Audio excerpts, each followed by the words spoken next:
Hello, hello. We're back again. And I'm so sad. It's the last part of this Build Your Pipeline series. How did it go so fast?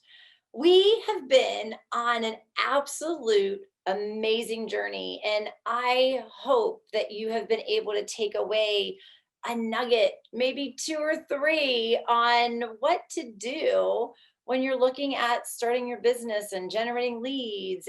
And we're going to get to the real meat of it today. And this is one of the most talked about, I feel, when I look in Facebook groups, discussion that we're going to be going over today. And I'm hoping that we're going to debunk some myths of that all typical question of what CRM should I use? Let's just do a quick recap. We started this journey with our very first kickoff that was how to build a pipeline. And from that very first video of how to build a pipeline, we talked about generating leads for that long-term picture of what your business looks like at the end of the day. What is the purpose of a dashboard? Why do you want to gather leads and generate leads and build data? Then we were talking a lot about your ideal client and who you want to be working with, how you want to be having fun in this business. And then we really talked about just your territory, your sandbox, your market, and not having to be all things to all people. I was just saying today, I thought, you know what? Our clients, and I think I may have said this at previous training, our clients know the market better than we do because they're zeroing in and honing in on where they're looking, but we're kind of all over the place chasing whatever we can get. So today, we're going to be talking about your leads and your database. What does that look like? I'm going to take you back to when I first started real estate in, too long ago, 2005. I had no idea what I was doing. I just knew database was something that I had to have. I knew I had to build data. That was all I knew. How was I going to do that? Well, back then we had, I think it was called like the Dixon Crisscross. I may be showing my age here. And it was literally a book of addresses that were alphabetized by address, not by name. So you could literally go to a phone directory that had the neighborhoods all in certain locations. And that's how I did it back then, right? So when I would have a conversation with somebody, I would have an index card. I would write their name, their phone number. That was really even before email was even big. But I would write any information I would have, their address, whatever. And I had an index box, a box that held index cards, let's put it that way. And I would color code my days, because you could get the colored index cards, right? I would color code my days, and I had my files in there Monday, Tuesday, Wednesday, Thursday, and whoever I talked to on a particular day, I would pop them into when I needed to follow up with them. So I would just go to my desk, go to my index box and pull out, today is Wednesday, I would pull out Wednesdays and I would call those people on my index card. Not really the best way to scale your database. Then spreadsheets came out. Ooh, we can keep our leads on a spreadsheet. Great, right? There's no real great way of organizing. Then I learned CRM. There's such a thing. Client retention management, customer retention management, whatever you want to call a CRM. It's just a way to keep your shit straight. That's really what it is. Nothing more, nothing less. It's keeping your shit straight. So let's really get into the meat of what we're going to be talking about today on your leads, your database. This is the raw truth, right? This is and I like to say the raw truth about leads because, man, it's so easy to say, I'm going to spend money on leads and I'm going to get all these leads and then I'm going to make it big time. And then you start paying money for leads and then the leads start coming in and then you got to call them and then it generates work and then your leads suck. You know the routine, right? We've all been there. We're going to be talking about 4 main factors today. And I'm going to be dropping a lot of meat So I hope you're tuned in, you're taking notes, and you're not going to be distracted because I'm going to be dropping some great lines here. What CRM is the best? We always ask that question. Even when we have a CRM, we're wondering which CRM is the best. And my novelty quote that yes, it is, I've coined the phrase no lead left behind. What does that mean? We're going to be talking about that today too. And then I know that question, well, should I pay for leads? Or can I get free leads? What does that look like? And then, yes, the follow up, the nurture, the F word that we don't want to do, follow up. We all love the microwave mentality, right? We love to call that first lead. Well, maybe because we don't know what's going to happen. We can just kind of project what might happen, right? So in the follow up is where the gold is, folks. But when the new lead comes in, the market, the industry has stressed so much speed to lead that we're like robotized to go, oh, make that first phone call. But what has the industry told you about after? About the consistency of the follow up and the follow through? Nothing. Because the companies can't make money on nurturing and follow up because it's up to you at that point. They've already done their job, right? So in reality, it is FREE to follow up because you already paid for the lead. But there's not many companies out there. They're going to tell you and push you less is more. You don't need more leads. You need more conversations. Got it? So let's dive in and talk about the next thing on our docket here is what CRM is best. It keeps going the wrong way. What's the typical answer you get? You go to Facebook group, right? Which CRM should I use? Which CRM should I buy? And then everybody says, oh, the one that you're going to use. Well, the real question that should be asked is not which CRM is best. What are you looking to achieve? What are your goals that you're looking for when you're looking to gather leads? Do you want seller leads? Do you want buyer leads? Are you going to be cold calling and prospecting? And as I call chasing, that's what it is. Or are you going to be generating the leads that are coming in?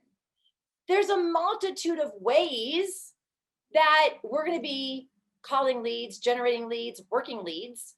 What's your goal? What are you looking to achieve?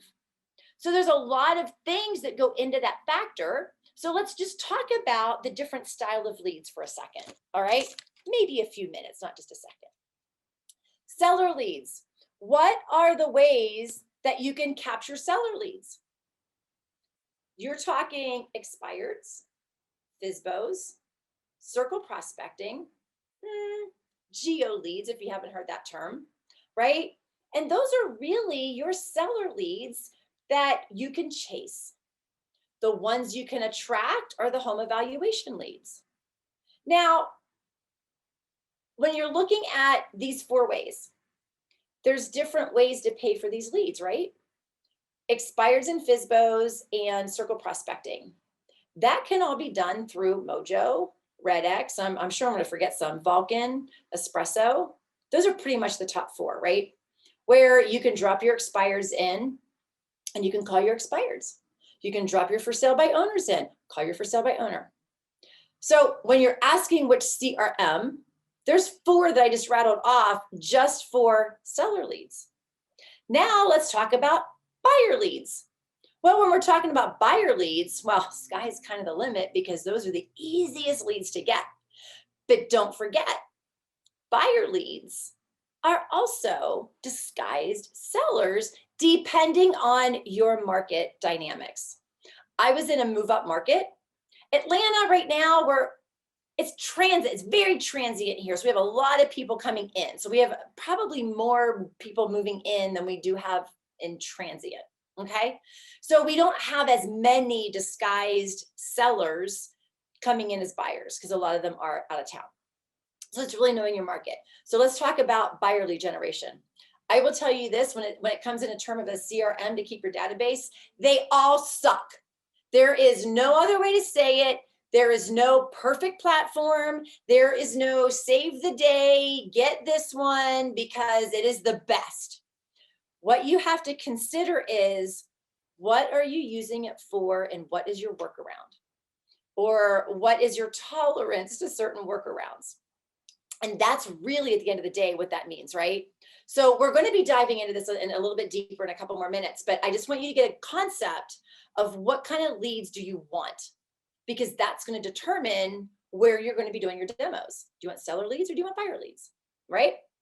And then you have your spear, you have all of your other leads that you're going to be incorporating into what we're talking about. How do you want to work them?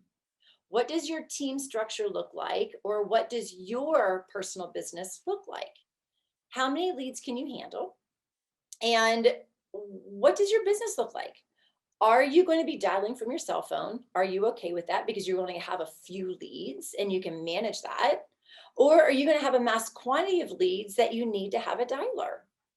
And what does the dialer look like within the CRM? Does it even have one? Does it have a dialer? Right? So you want to look at your efficiency as well whenever you're thinking about what leads you actually want to be calling. So there's no perfect answer whenever we say, what CRM should I use? What you should be asking is, what is my intention when I'm looking at getting a CRM? What do I want to do with it? And look at what the CRM offers for you, the way that you want to work it. So I hope that that makes sense for you in the regards of how you should be working your leads.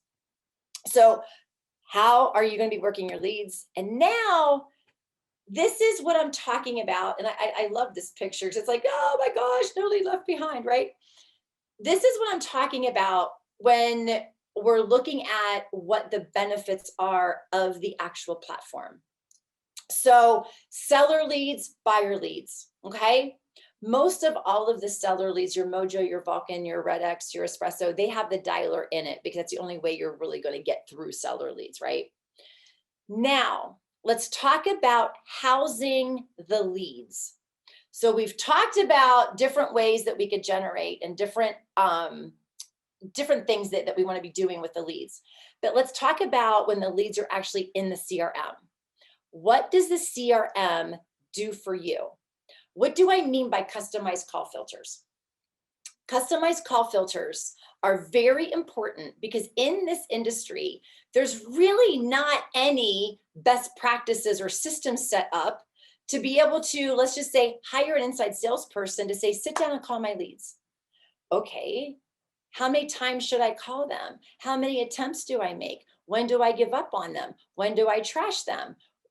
Right? There's so many different things that we could be doing with leads. We really want to put a system in place.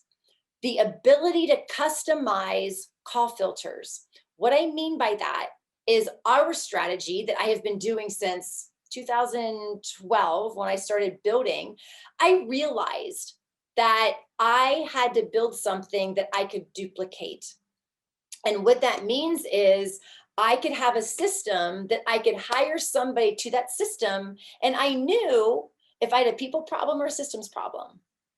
And when you're duplicating your business, just like we said back in the beginning, you're building your business like a franchise.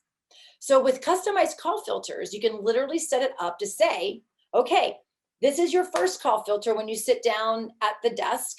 I need you to call through these, and these. And then if you have extra time, you can call through these. So our call filters, take notes. This is where you're going to want to take a note.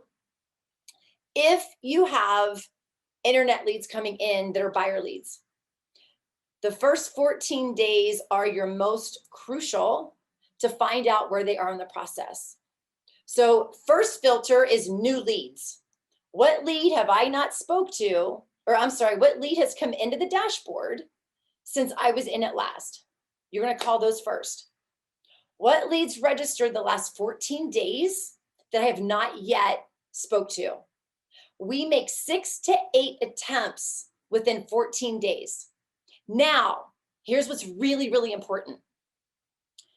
Don't keep calling at the same time every day. So those 6 to 8 attempts, in order to increase your conversations, they need to be spread out in different time frames. So today's Wednesday, call them all 8:30. Thursday, I'm gonna skip a day. Friday, I'm gonna call them all at 1. Monday, I'm gonna call them at 6 in the evening. Tuesday or Wednesday, I'm gonna call them at 3 in the afternoon, right? Just keep changing the time frames that you're trying to reach out to them, because people have habits. If you sit down at your desk and you're like, 8:30 is my lead gen time, and you're calling them every day at 8:30, they have habits. So in order to increase that conversation rate, change up those times. So first filter is new. Second filter, your priority 2, leads that register the last 14 days. And what I mean by customizing it is, it's a valid or you don't know if it's a good number. And the registration date, be able to change it to 14 days. So you're customizing that call filter to make it dynamic, that on day 15 they fall out, or you've moved it to spoke to and they fall out. The next filter are your leads that are actively engaged with your emailing, with your texting, with looking at properties on your website. If they've been active within the last 30 days on any of those 3 frames, then they get a phone call once a week. Everybody else that's completely inactive, I've never spoke to, maybe once a month, depending on how vast your database is. So that's what I mean by customizing call filters. And I will tell you this, the best website or the best CRM out there that gives you everything is Follow Up Boss. You can customize everything. You can customize your stages of where the lead is, from new to attempting contact, to spoke to nurturing, to hot prospect, to appointment set. It's beautiful. You can put it in your language, and you can customize all of your saved filters and really set up a great system and process. And we'll talk a little bit about IDX here in a minute, but Follow Up Boss is your best bet out on the market. However, be aware of your IDX, and we'll get that in a minute. Tags and labels. This is where, if you remember, this is your grocery store. Every conversation that you have can go 1 or 2 ways. One way, they get a tag because they have a situation. The other way, they've qualified for time on your calendar because they're a quality lead and you have about a 70% chance or more of converting them. So you're either going to be tagging and labeling them, or you're going to be tasking, which these 2 bullets kind of fall in the same thing, is that you're having conversations, right? What do I mean by tags and labels? Well, you're always going to be having somewhat similar of conversations, because there's only so many reasons why people aren't going to transact with you right now. I'm just looking because my son isn't going to be out of school until next year. I'm renting and my lease isn't up until next year, right? So you can go renter, you can do just looking a year plus. I'm going through a divorce and I'm waiting on to see what I get for my settlement. I'm relocating. I have an agent.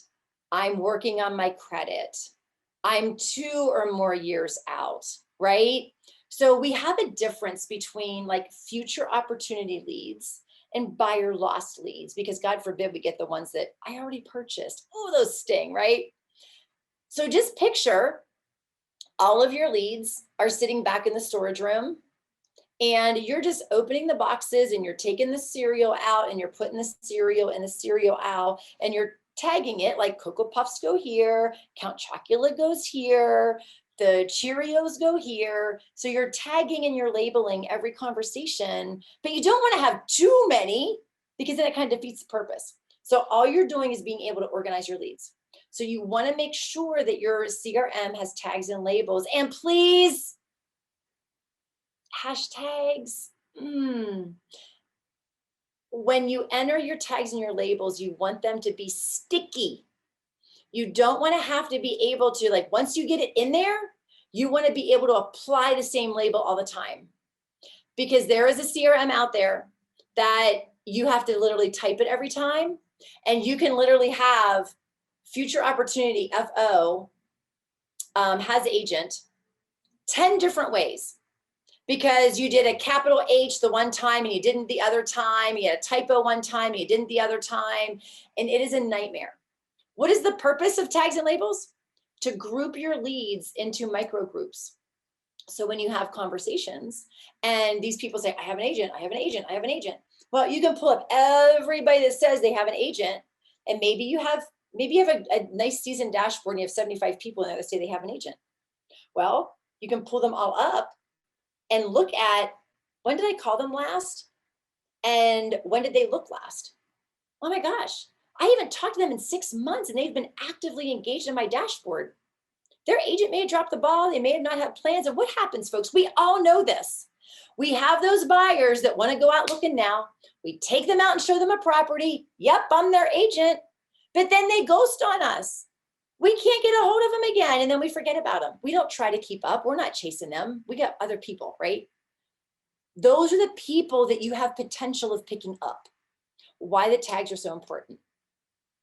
Tasks. Hello. I know we don't want to hear this. La, la, la, la. Nobody likes the follow-up. Guys, it's where the gold is. And this is where nobody left behind. Doesn't this puppy just look so sad? That's what your lead is in your dashboard when you have that initial conversation and you make that promise that you're going to be sending them properties and you're going to be checking in with them just to see how things are going. And then you don't do it because they get lost. I cannot tell you how vitally important tasks are in your dashboard to not lose them. And here's the kicker, right?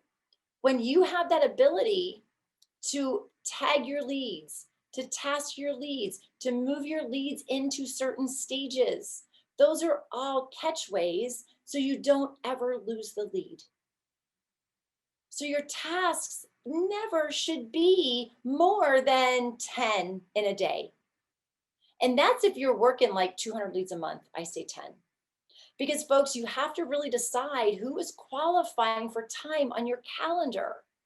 And how do I identify that? That lead has to be about a 70% chance or more of going to the table for that settlement check, for them to qualify for time on my calendar. How do I know that they've qualified for time on my calendar? They're in a good price point.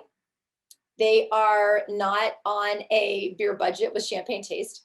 They actually have some wits about what they're looking for in the market. I know their situation. I know that their lease is up in December and they want me to keep up with them on what's going on with the market, and they want to be receiving emails. Because here's the facts, right? We cannot depend on the deliverability of emails to hit their inbox, because the spam filters are so intense right now that if we're depending on that, shame on you. Because I promise you, if they're not actively engaged with every email you're sending, half of the emails aren't even going to their inbox and they don't even know it. And let's face it, if you have a conversation with a lead, the most important thing is to keep them, because they are in other people's dashboards, okay? So the next thing to look for is, does the CRM have IDX? For those of you that are questioning, what is IDX? That is when the property goes into the multi-list and it gets syndicated out across Zillow, Realtor.com, and all y'all's dashboards that are paying for leads or paying for a website. That is IDX. All it is that person having the ability to search the properties in your website.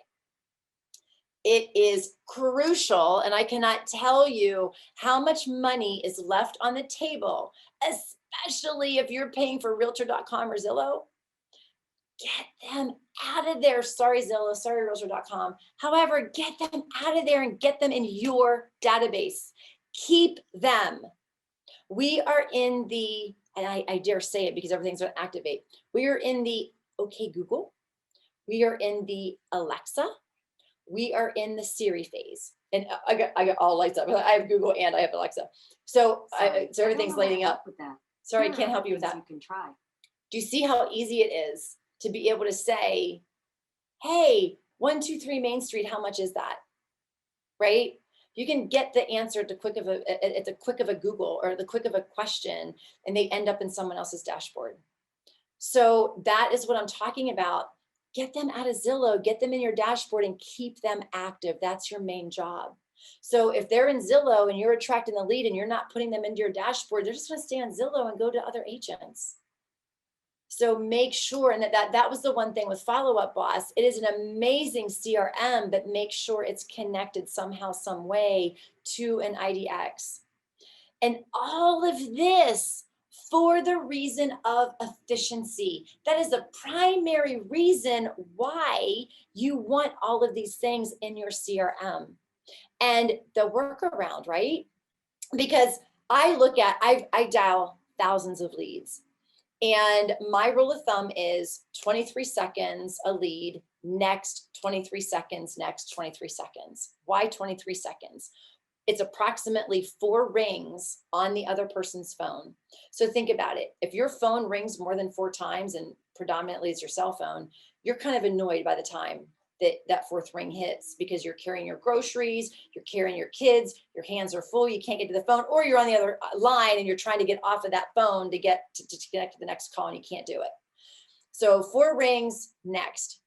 It creates a lot more callbacks because people miss it and they're curious as to who's calling and hanging up. And the second thing, it does create that efficiency. So what database, if you're going to be doing massive dialing, what database allows you to dial quick connect? Because if you're dialing 100 leads and you have to manually dial, 23 seconds is a very long amount of time that you're wasting, right?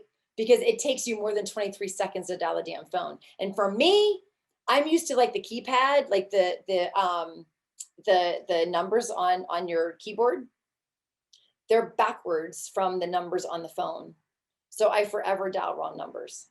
So you dial and then you gotta look, then you gotta look, then you gotta look, then you gotta look, right? And then if they say they have the wrong phone number, then you gotta do it all over again. Did I dial the wrong number, or is it really legit the wrong number? So how much time is it taking you to get through 100 leads? You want to be efficient. 23 seconds next, 23 seconds next. So does it have a dialer, right? Is the dialer integrated? And can you group your leads into the dialer where you can go, okay, these 25 I want to dial, I drop them in and they're done. I know I'm done with my day. So you can customize your filters, drop those filters into the dialer and be done with it. Don't have too many CRMs. It creates a nightmare. It's not duplicatable. I tried it. I promise you. That does not solve the problem. Find one that is easy on your eyes, that has all of these main things in it, and go with it. So now I know y'all are thinking, what does Bev use? What's Bev's favorite? So yes, I was a Commissions Inc. junkie, now known as Sync. I trained for them. Tiger Leads, which is now not even around. That was my initial lead generation site. And then I brought on Commissions Inc. And then I ended up merging them because Commissions Inc. bought Tiger Leads. And Commissions Inc. was my baby. And that's where I learned call filters, tags and labels, tasks. That thing is such a Cadillac. It's such a machine. It does everything and then some. Kind of like Top Producer, right? It's like you only use it to a certain percentage of its capacity. But when I left Commissions Inc., it opened me up to a lot of the other dashboards that are out there. So I'm just going to give you a quick rundown of my opinion. This is just my opinion working in all these platforms. Commissions Inc. is your Cadillac. It's very expensive.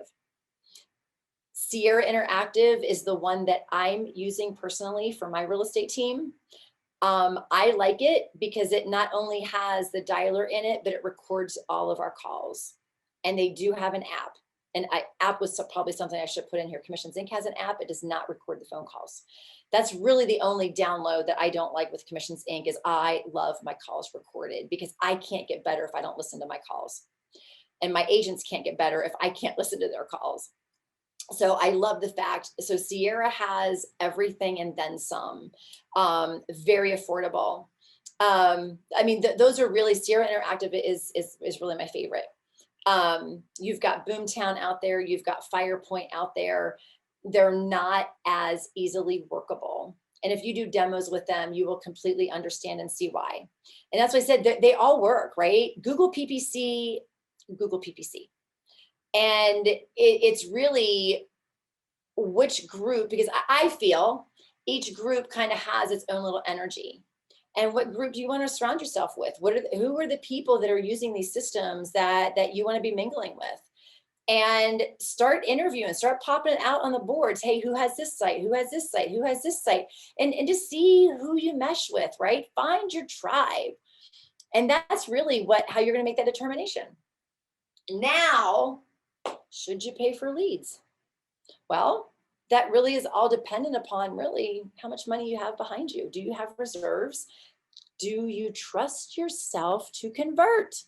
If you don't trust yourself to convert and you're not going to call your own leads and financially it's going to be a struggle, don't pay for leads. I'm just going to tell you that straight up. I will be the first one to tell you that if you're not going to call your leads, don't let your credit card be the only one know that you're collecting leads. It's not fair. And I looked at my leads in my database and I didn't look at them as a check in my bank at closing. I looked at them like, I've got to save you all from a horrible experience in the industry because there's so many agents out there that aren't great. And that became my mad mission. And my little market didn't become enough. So I'm like, okay, well, that's my goal. So now I got to go out and teach and train other agents so that I can take that mad vision of we've got to save these people from a horrible experience to let me help train you so you can save your community from a horrible experience. So I was able to like take myself globally and not just be in my little market. Folks, I can't stress enough that it is your responsibility to let people know that they do deserve the right to make a decision on the agents that are choosing. They just don't know. And it's your responsibility to let them know that you are open for business. So what are the pros and the cons of attracting and chasing? And I say that lightly because there's such a difference, right, between attracting and chasing. You don't have to per se pay for leads and depend on a company to deliver them into your inbox. There are alternatives that you can make rather than just waiting for the leads to come in. Please don't make the mistake of, I'm just gonna say it, being a lead whore. It's not about how many leads that you generate. It's the quality of the leads and the conversations that you're having that is the goal to build your database. You can have a database with thousands of people in it, but is it just a phone book of people that really don't have an interest ever in buying or selling with you? Or is your database filled with potentials? There's a big difference for conversion, right? So what are the pros and the cons of paying for leads? It's easy. It's something that I don't want to go into my Facebook and figure out my target markets and figure out my ads and that's just too much work for me. So you can pay a company to generate your Facebook leads. Same with Google. I don't know the flipping algorithms. They change as often as I change my damn underwear and you can't keep up with it. So let the professionals take care of it. But if you choose to want to do it, you can do it yourself, but you still have to pay for it, right? So when you look at it from that perspective, yes, you can pay companies to generate the leads for you. But please make sure that your systems and processes are in place and that you trust yourself that you're going to make the phone calls and you're going to work it the way that it needs to be worked. Because if not, there's a lot of money wasted on the table on paying for leads that you don't work. So there's the pro and the con. Easy to pay for it, not so easy to convert it, okay? In regards to leads that you may not be paying so much for. Yes, when you're looking at seller leads, you're not really paying for the leads, you're paying for the system. And what I mean by that is you can go into your MLS, and this is my cheapo days. Folks, I'm telling you, if you're on a shoestring budget, no excuse. I went into my MLS, I wasn't really on a shoestring budget, I'm just cheap. Why? When you think about your sandbox, your market area, your location, it's not ginormous and it makes sense and you can do this manually. I know you probably think I'm batshit crazy, but that's okay. That's why I liked a small market and knowing my market. You can pull your own expireds, do a history check, Who hasn't gone on the market since it expired? Export those names out. Put them in an address finder. Cold data or cold information, I'm sorry, cold information. You can take addresses, pop them in there. I think like up to 1,000 or something on the Pro. You can take the addresses, pop them into Cole, and they scrub it for the phone number and the email address.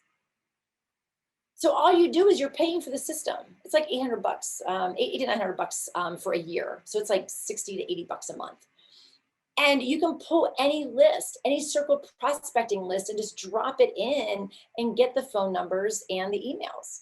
So are you paying for leads? No. Yeah, you're still paying something out, but you're being very specific with your target audience, and you're not depending on a company to give you leads. You're out prospecting to find the leads that you literally want to be calling. So, all right, alert, alert. This is when you want to take notes. I'm gonna drop a great way to increase your business for the rest of the year. So pay attention right now. If you're driving, if you're taking notes, if you're on the phone, listen right now. Look back at new construction that was built 2014, 15, 16. The average person is 5 to 7 years in a new home, especially if they were first-time home buyer prices. 5 to 7 years, first-time home buyers are getting ready to outgrow their home in that 7th year time. So they're going to be moving. They might just not know it yet. So if you go back to 2014, 2015 in your MLS and pull the properties that were new construction that sold in those few years, cross-check the property history, upload that to Cole, you now have a full list of people to call to find out where they might be in the process. Wow. You can do the same thing with expireds that went on the market a year ago that haven't sold. And folks, this was the perfect time because COVID happened and so many people changed their plans. And we have such a lack of homes and inventory right now in the market. People are getting ready to make a move. We're getting ready to see a shift in this market, folks, and I'm telling you, get ready for it. If you haven't been a listing agent, now's the time to jump in and take advantage of it, because people haven't had to really work that hard right now, and they don't have their systems in place. They're just out running buyers, working the deals, trying to get shit to closing, putting out fires. They're not paying attention to systems and processes right now, I promise you. If you get a jump on this, you are going to be further ahead when the shift happens than any other agent waiting for the shift that it's just going to hit them. I'm telling you, back in 2008, man, when that market changed, it was like, bam, a light switch went off, and it was like, whoa, what just happened? All of a sudden, there's no buyers at all, and there's no showings. Just overnight, it just happened, and we were all caught. We didn't even know. I mean, we kind of knew that it was going to be coming, but we didn't know when. And the same thing I can see is going to be happening again. I'm already seeing it here in Atlanta. Appraisals aren't coming in at value. Prices are coming down. Sellers are going to be getting discouraged, and we're going to start seeing that shift. But anyway, when we're looking at the incoming or the outbound, I'm talking about outbound right now. So I'm surely talking about your leads. And when I say outbound, those are outbound calls where you are the proactive one that's going after the actual people that you're calling. Now, I did back in the day, I don't even know if Zaba Search still exists. I haven't been on there, but I would go back into my MLS. I would pull the old properties of people that bought. It doesn't even matter. They don't even have to be new construction, but those are just the ones that are going to sell like hotcakes, right? Because here's the great thing. The first home that sells in a neighborhood, we all know this, the first home that sells in a neighborhood, that sign goes up, everybody gets curious, and that's when they all start popping on the market then. So you want to be that first sign in the yard, right? And that's why I say new construction, because and study the subdivision. How many homes have sold, right, since it was built? And that's where you're going to know and understand turnover. So study what your market is. And then the incoming leads, that's like your Zillow, your Realtor.com. And folks, they work. I promise you they work. However, you have to work it. So those are the pros and the cons, right? Weigh out the expense versus what you know you are able to take action on, because that is what makes the huge difference. So with all of those nuggets being said, I talked a lot about a lot of the different CRMs and what to look for within a CRM. This is the biggest piece of whatever CRM that you may choose, whatever CRM that you have. I cannot stress enough to not lose sight of the follow-up. That is where the gold is. Folks, every single person out looking for a home right now, they don't give a boo about who you are, what you have to offer, where you're going in this industry, how many awards you've won. All they want is convenience. I want to see this home. That's it. So they're going to go to the most convenient agent at that time. The loyalty has to be built. And the majority of people that are online looking are truly just looking. A lot of them are not ready. Even the Zillow leads, right? I want to go see 123 Main Street, but I'm not buying for 6 months. They just don't understand the process. Don't get pissed. Explain the process to them and nurture them. The more conversations we have, the more value we have in our dashboard if we follow up. And then here is the kicker.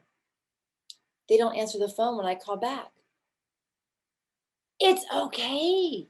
Life happens. Do you answer your own phone? You may even have people saved in your phone. My phone right now is on Do Not Disturb. And I have about 10 things to do when I end this. I may not get to the person that may have called me. I don't care how big of a priority they are, even my daughter sometimes. I may shoot my daughter a text and go, hey, I can't call you until after da-da-da. Got your call, but only because it's my daughter. So think about your shopping experience. You're out maybe looking for a new computer. And you're like, well, I don't know which kind I want. I'm just going to go to Best Buy, and I'm going to go to Apple, and I'm going to go to this store and that store, and I'm just going to look at all the different computers. You're not ready to make a decision because you're in the information gathering stage and phase. And then you go online and you start searching, you go down the black hole. You're not really ready to talk to anybody yet because you want to gather your own information because you can. But when you get ready, you want it now. And that's the way our leads are. So the more that we are engaged with them, the more opportunity that we have of that potential engagement back. And people appreciate good service today more than they have in the past. So I'm going to go ahead and end on this note. I hope we didn't jack up at the end. So whichever CRM it is that you choose, please make sure that it has everything of all the qualities that we just went over and talked about. Thank you so much for your time, your attention, and I would love to communicate with you. Find me on Facebook, write to me in the close, however you want to reach me.